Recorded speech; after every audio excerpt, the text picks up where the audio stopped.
All right, we're doing the final few things on this bike pending the side stand mount. I've just drained the transmission, perfectly good oil coming out, but there's no way of knowing uh, what type oil it is, and I'll talk about that on the other side.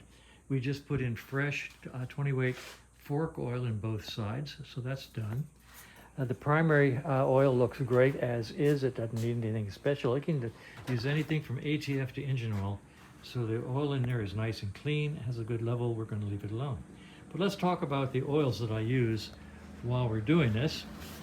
I use Valvoline VR1 Racing Classic Car Oil because it has additives to it that are good for flat tappet engines that use bronze bushings like ours do. The new motorcycle oils are made for the new motorcycles that use needle bearings everywhere. Ours don't. Ours still use bronze bushings in the transmissions and engines. And this stuff is especially designed, right here it says, especially designed for push rod and flat tappet engines.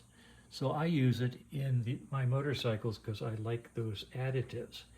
In the in the trannies, I use Redline Synthetic MT90, which is GL4. Okay, it's made for manual transmissions and transaxles, and it also has additives in it that will help protect the bronze bushings in our transmissions.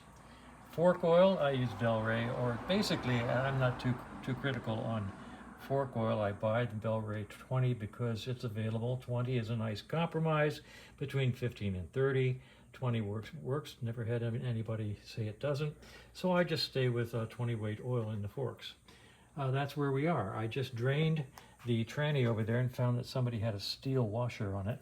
That won't seal, so I'm going to put it back together with a copper washer. And we're getting right down there. We are going to go ahead and check the tappets clearances now. Basically not because we have to, but the bike's on the lift and we got the tools and we got the time. So we're just going to check the tappet clearances. We've got good compression both sides, 110 pounds. So it's really not necessary, but we're going to do it anyway. And that'll leave us completely finished with everything we said we're going to do on the bike, except for the side stand, which I will put a light under my machinist and see what he says about the return. Okay. Well, progress on the 74 Norton. We spent a couple hours on it today. Did a compression check, got 110 pounds on each side. That's wonderful. We pulled the rocker covers off and checked the rocker clearances. They were set to 6 and 8, exactly like they're supposed to. So that's nice. The client came by and brought these really spiffy rocker shaft covers. So we installed those. They are nice, single piece. He also brought by a new brake pedal because the one that's on the bike is bent a little bit bent in, see? So we've got a second one that he got. That's straight. We will install that for him. He bought a trickle charger, and I will install the battery linkage and strap it to the side of the bike where you can get at it easily. That way you can keep a battery tender on the bike. Let's see, what else? What else did I do? Doesn't seem like much, but it's been a busy morning.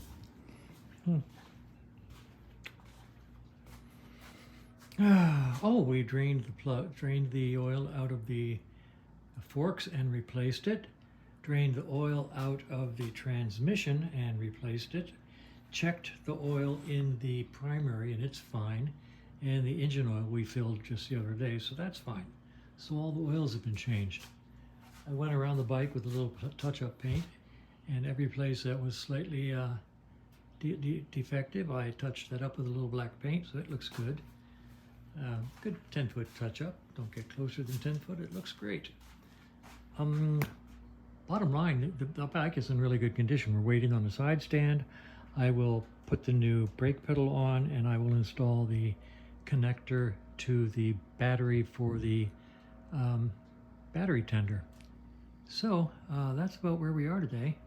I'll do a little bit of work on it tomorrow. Right now it's about 105 out there and I'm really warm, so I'm going inside.